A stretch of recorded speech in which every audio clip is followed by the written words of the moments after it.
This is Things You Might Not Have Heard. I am Jay Cleveland Payne, and today it is the 29th of July, 2024. My name is, again, Jay Cleveland Payne. This name of this thing is Things You Might Have Heard, and we have for you 10 stories that you've edited as conversational from the weekend from our feeds to give you a well-rounded newscast for this Monday morning.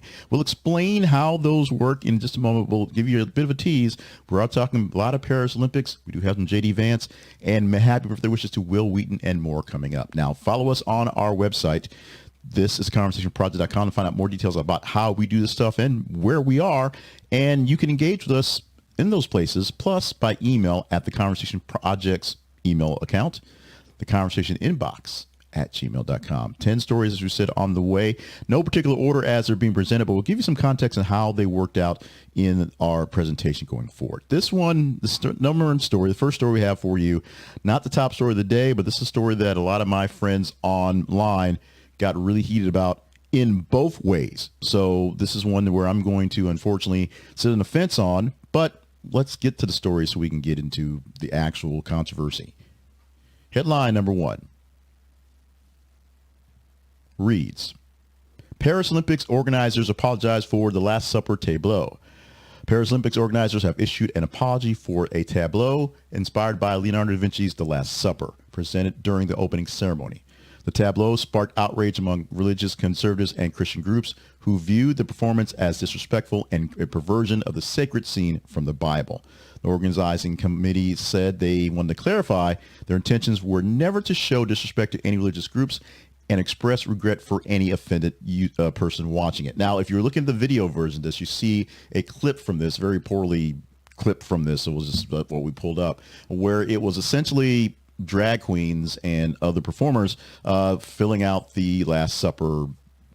You see there the lady playing a DJ, things like that, just sort of laid out there in a homage to the Last Supper picture, which many people saw as perverse and just bad and ugly. What do I think about this? Honestly, my only piece of actually watching the opening ceremonies was watching Celine Dion and her last three notes, and that's all I wanted, all I cared about. So I didn't see it.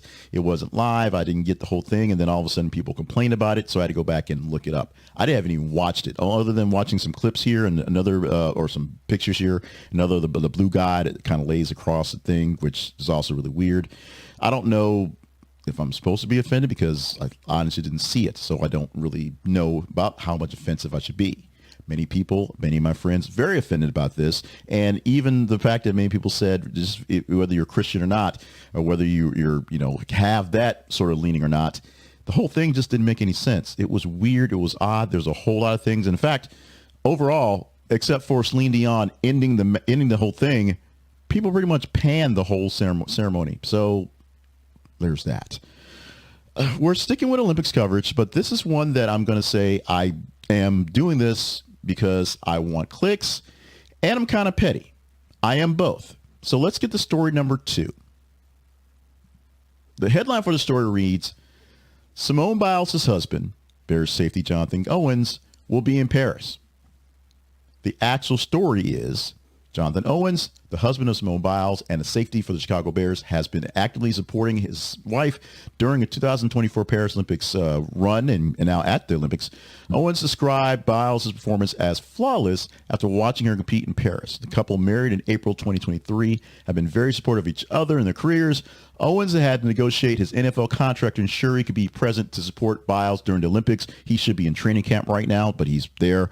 He initially cheered her on from his room at home, but will be there in Paris soon. Basically, before this was written basically a couple days ago, he's there right now as she is performing. Now, we should be talking about Simone Biles and her awesome performance, talking about how she fought through pain and had some wrapped up bandages on her leg and got through things and still dazzled, and how she's going to eventually help the Americans overrun the Olympics medals in gymnastics again. But what are we talking about?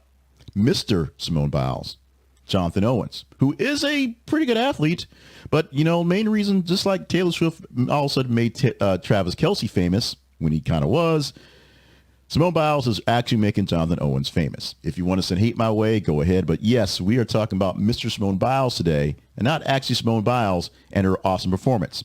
You'll see more of that. I think the finals are today or tomorrow, so more Olympics finals with Simone Biles. And we'll talk about her, but right now, let's get petty Let's talk about Mr. Simone Biles, her husband, Jonathan Owens. And trust me, if I were Mr. Simone Biles, I were Mr. Somebody Special, I would book that for all it was worth. If I were Tom Brady, I'd be like, yeah, I'm Giselle's husband or ex-husband. Yeah, I'd be all about that.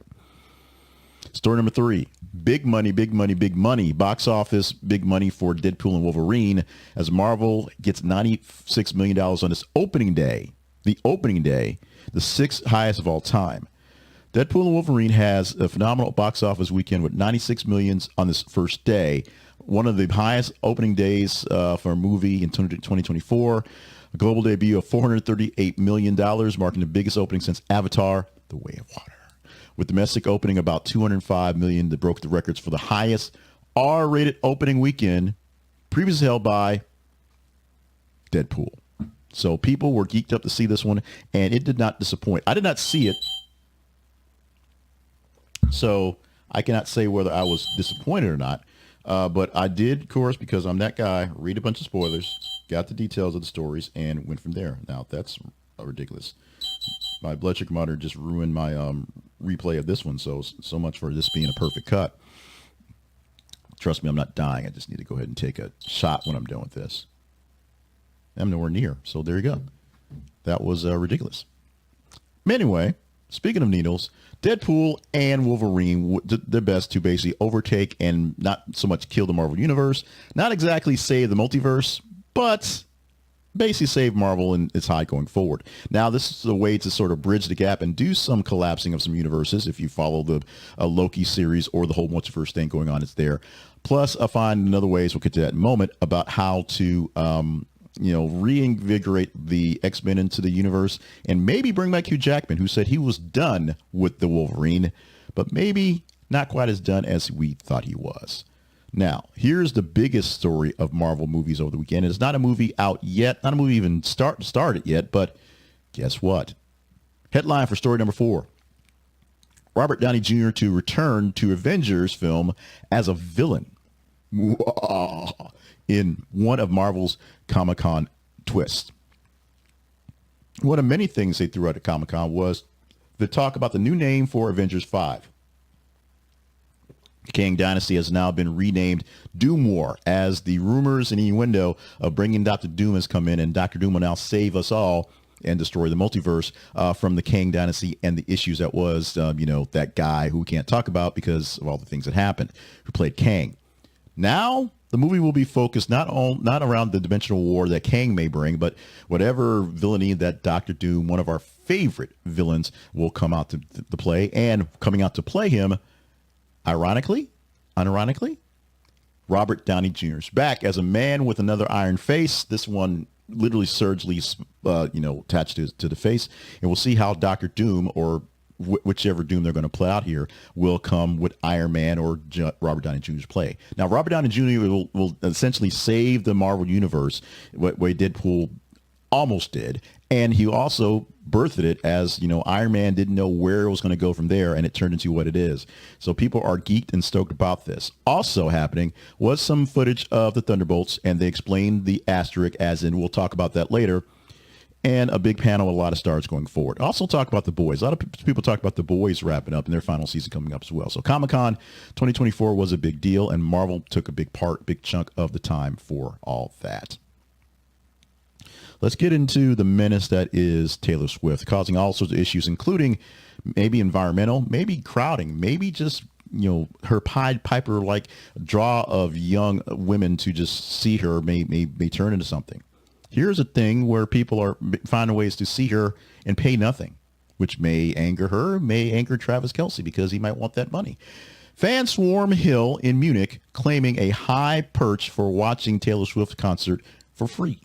Thousands of Taylor Swift fans have found a way to enjoy her concerts in Munich without paying for a ticket on a grassy hill near the concert venue. The hill provides a high perch that offers a good view of the performances, and fans have been using this vantage point to watch Swift's the Eras Tour concerts for free, creating a large unofficial audience outside the stadium. This picture that you're seeing in the video is just a hill outside the stadium that can kind of see the stage, but you can hear the music because it's really, really loud. And people are just camped out Some have umbrellas. Some have their beach towels. Some are dancing in the green, listening to Taylor Swift and not paying a dime. Trust me, they're not worried about it because the stadium is so full. But I don't know. They could have came out and sold water bottles or T-shirts or something. That might have been something. Maybe we'll think about that. The outside venue for the Eras Tour going soon. Maybe that's a thing.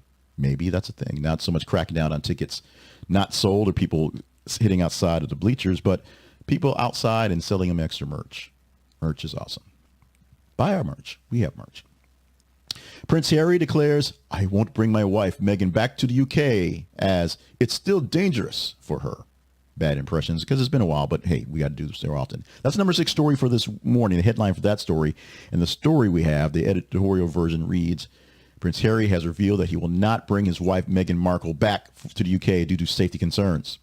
Yeah, I just said that. He expressed that it is still dangerous for the couple to visit, given their previous experiences and the ongoing threats they face. The decision is influenced by the desire to protect Meghan from potential harm and ensure her safety. This is a very, actually, curiously sad story. It's really bad how the British did not take to Meghan Markle. Maybe part of it is her fault. I'm going to say that around. Maybe she just is not quite the attitude they need. But a lot of it turned into essentially just flat out racism and just weirdness of the Brits. Now, why is that? Harry being the second son and not in line for the king, essentially. Maybe because Harry wanted to do his own thing. Maybe because Harry just like got sick and tired of it all, wants to just kind of be like Andrew was, and just kind of live the high life and not actually have any responsibility. Maybe Meghan Markle just isn't all that great of a person. It doesn't really matter. They really should have just not been so crazy crass about it. That's all I got about that. Not the biggest Meghan Markle, supporter. Don't particularly care, to be honest, but our American princess is taking on sort of heat that she should not be having to take, and the Brits should know better. They should know better. Here's a story with an interesting twist. Attorneys for cartel leader El Mayo says client was kidnapped, brought to the U.S. The attorney for Ismael El Mayo Zambada, the leader of the Sinaloa cartel, I think I got it right this time, claims that his client was forcibly kidnapped and brought to the U.S. by Joaquin Guzman Lopez, the son of Joaquin El Chapo Guzman. According to the attorney, Zambia was ambushed, thrown to the ground and handcuffed by 6 men in military uniforms before being taken on the plane to the United States. The attorney emphasized that Zambada neither surrendered nor negotiated surrender, but was instead captured against his will. So the story that they were going to El Paso to check out some land, check out some property, and then all of a sudden the cops are there, apparently, so says the attorney for El Mayo, is not what happened. That El Chapo's son just basically gang rushed him, threw him in the plane, and flew out there and said, yo, guys, here he is, and that's what happened. That's the story we're getting as a counter story. Which story is real? I guess we'll have to listen to the testimony and find out. Extremely disturbing story here at number 8 this morning. Israel says Hezbollah will pay the price, that's a quote, after blaming it for attack on soccer field that killed 12 children. You see the picture that's been very famously shown around the world since this happened. Let's read the story and give a small amount of context, but we're going to stay out of commentary on this one because this is a hot one.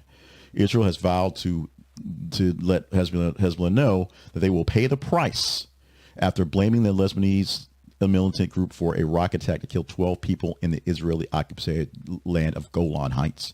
The rocket struck a soccer field in the Druza town of Majas Shams, resulting in the death of children and teens playing there. In response, Israel launched airstrikes targeting Hezbollah positions deep within Lebanon, signaling a significant escalation in the conflict. The U.S. has called for restraint from both sides while maintaining continuous discussions with Israel and Lebanon. Originally, this attack happened, and the Hezbollah faction essentially blamed the Israelis for the attack because it was in Israeli-occupied territory. So they blamed them for the attack that killed the children.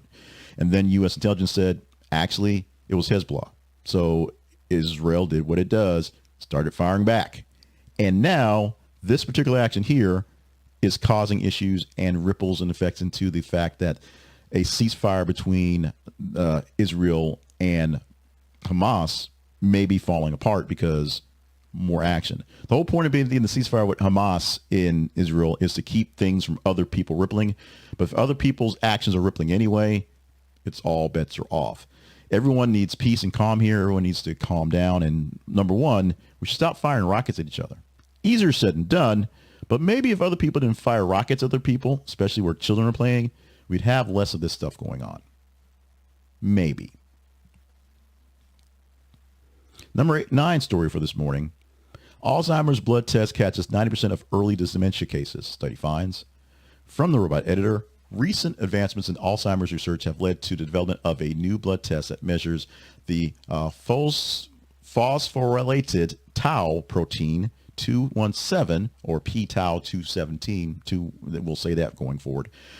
The biomarker is highly effective in detecting early stages of Alzheimer's disease. The p-tau 217 blood test has shown a 90% accuracy rate in identifying amyloid pathology, which is crucial for early diagnosis and intervention for Alzheimer's patients. The p-tau 217 test can help clinicians diagnose Alzheimer's disease in individuals age 50 and older who are experiencing cognitive impairment. The test is part of a broader effort to improve early detection of treatment of Alzheimer's, offering a less invasive and more accessible alternative to traditional diagnosis methods like PET scans and lumbar punctures.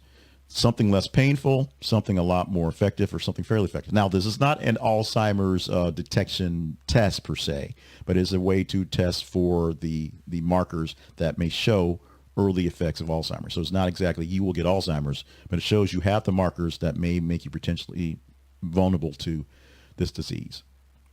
And finally, just a little bit of fun. Headline number 10 this morning, J.D. Vance gets Secret Service code name Bobcat. Joins Mogul in bid to take White House. Senator J.D. Vance, the running mate for GOP presidential nominee Donald Trump, has been given the Secret Service code name Bobcat as he joins the presidential campaign. The code name accompanies Trump's existing code name, who it is Mogul. The selection of the code names is a standard procedure for individuals under Secret Service protection and is often reflective of their persona and preferences. So I'm not sure why J.D. Vance thinks he's a Bobcat. Maybe the beard makes him look fuzzy but dangerous.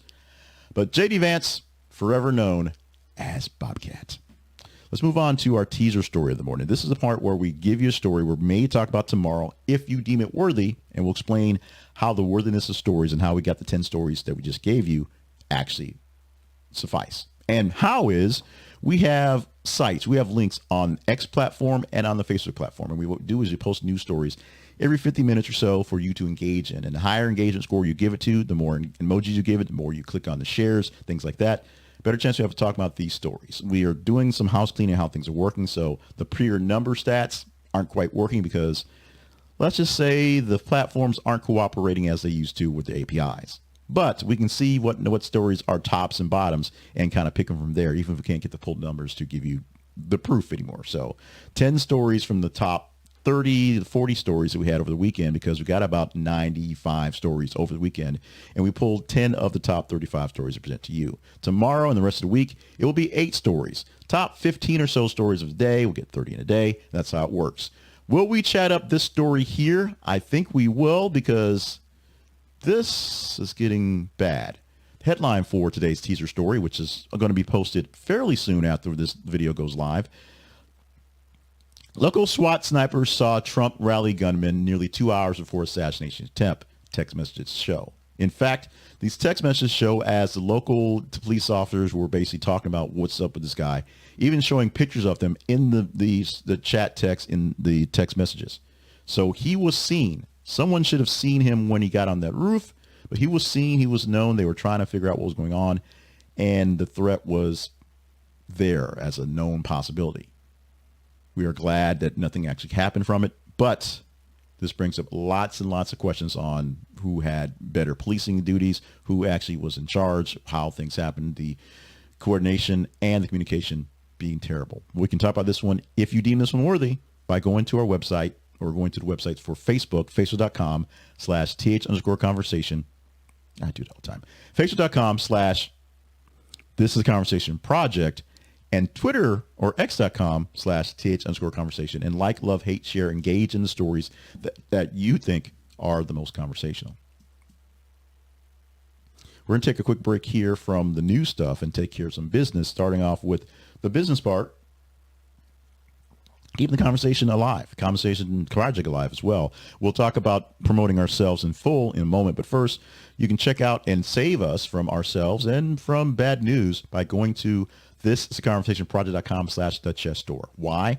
This is one of our affiliate link sponsors. And if you buy from the chess store, we get a commission back from your purchase on chess stuff. The chess store is a phenomenal place to be. It offers up the best in chess sets, reproduction sets, plastic sets you can take along with you on the road that don't look cheap, and chess accessories. Why would you want chess accessories? Because they're awesome. There you go. If you love the game of chess or have been out for a while and just want to see a reason to get back into it, check out the chess store and see if you fall in love again. Find some nice chess things to put around your house. We have not gotten that new chess set for our living room yet because we're still unpacking the living room. We still have boxes and boxes and things to place in our living room. So we're not quite settled yet for that new chess stuff. We also want to get some new shelves and stuff as well. But we are looking at things out there to put for a nice new dining room table for some chess sets and some big major chess pieces in the living room. So be like us. Be like the Paynes and celebrate chess by decorating your house with chess, or just buy a chess set for yourself and fall in love with it. Go to our website for more sponsors and check out this one particularly. This is conversationproject.com/the chess store. Remember, all our sponsors are affiliate links, so you must buy from them to get a commission.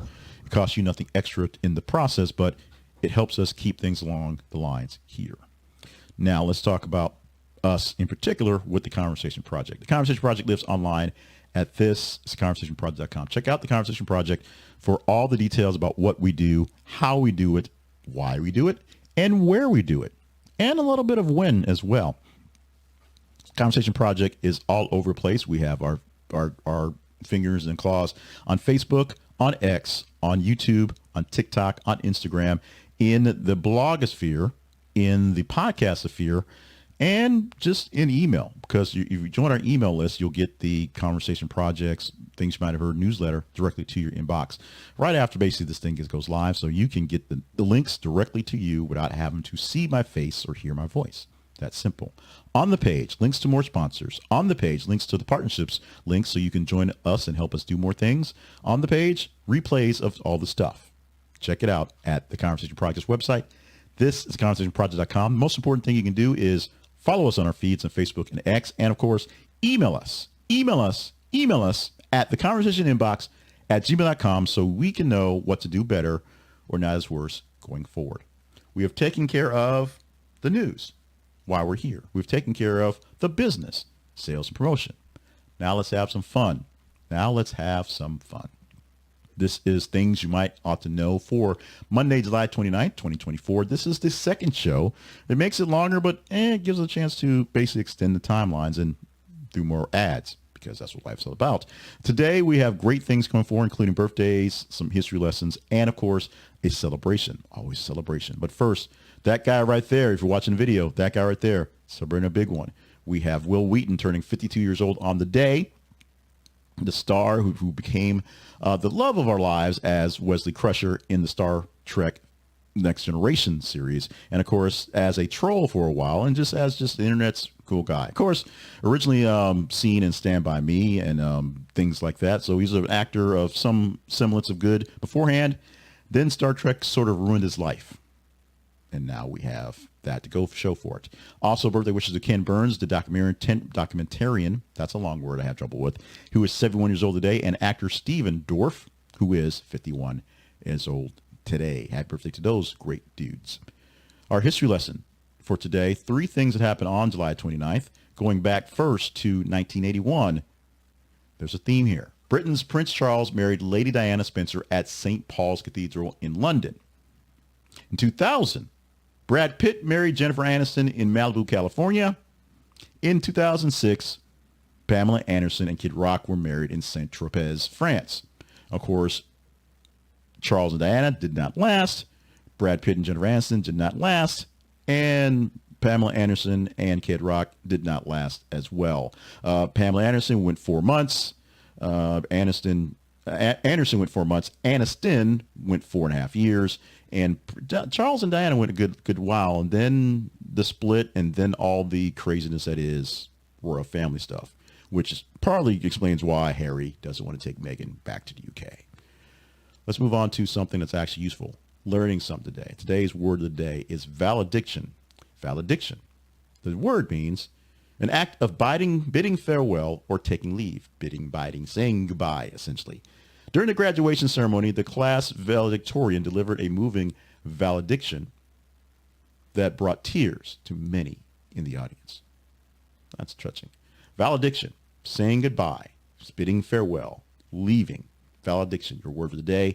More words for the day at thebigwordsproject.com, and more information about big words by buying the newest edition of Big Words You Ought to Know, Volume 2. Find links to that in this video, audio, however you're seeing this, and at the website, thebigwordsproject.com. A little bit of positivity, get you through your day. The positivity coming from today's daily affirmation. Warning for this week. Some of the affirmations for this week are kind of mouthfuls. This one gets close. I possess the qualities needed to be extremely successful. You possess the qualities needed to be extremely successful. This affirmation enhances self-efficacy. That's another word I have problems with. Efficacy.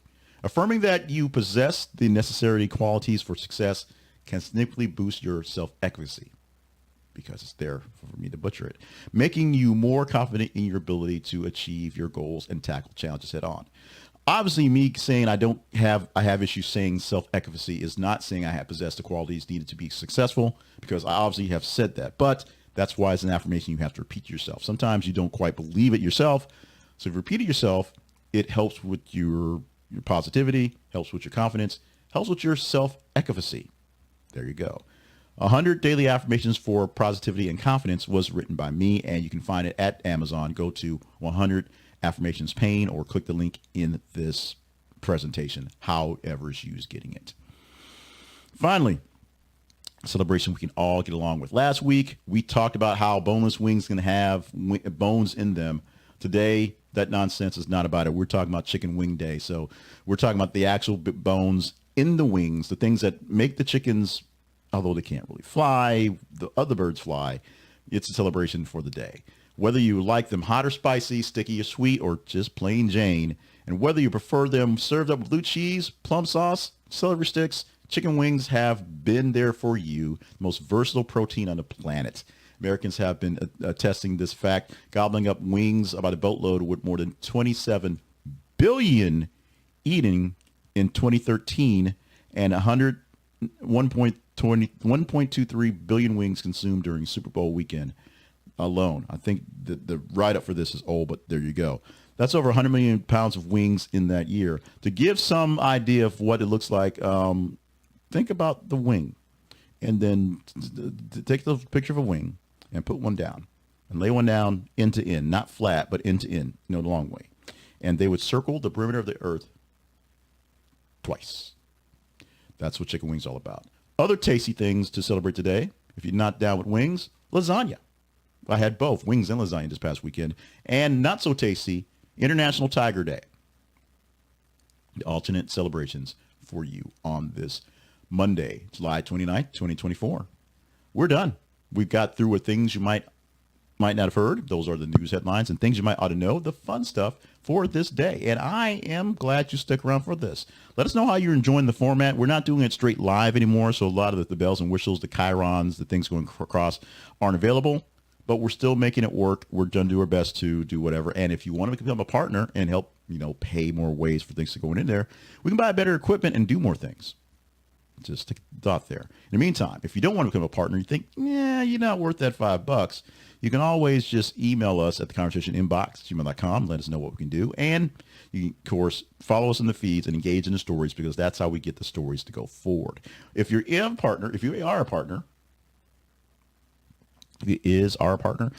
you will know, you'll find out this week We're going deeper detail on how we're doing some things, how the back ends of some of the platforms we're getting the affirmation from are not cooperating well. So we're going away from the non-scientific or the scientific ways, going a bit more non-scientific. We're looking at the numbers, just kind of scrolling through, seeing which ones look big and going for that one, as opposed to the algorithms and the spreadsheets. It is what it is. We're moving forward with that one. It is what it is.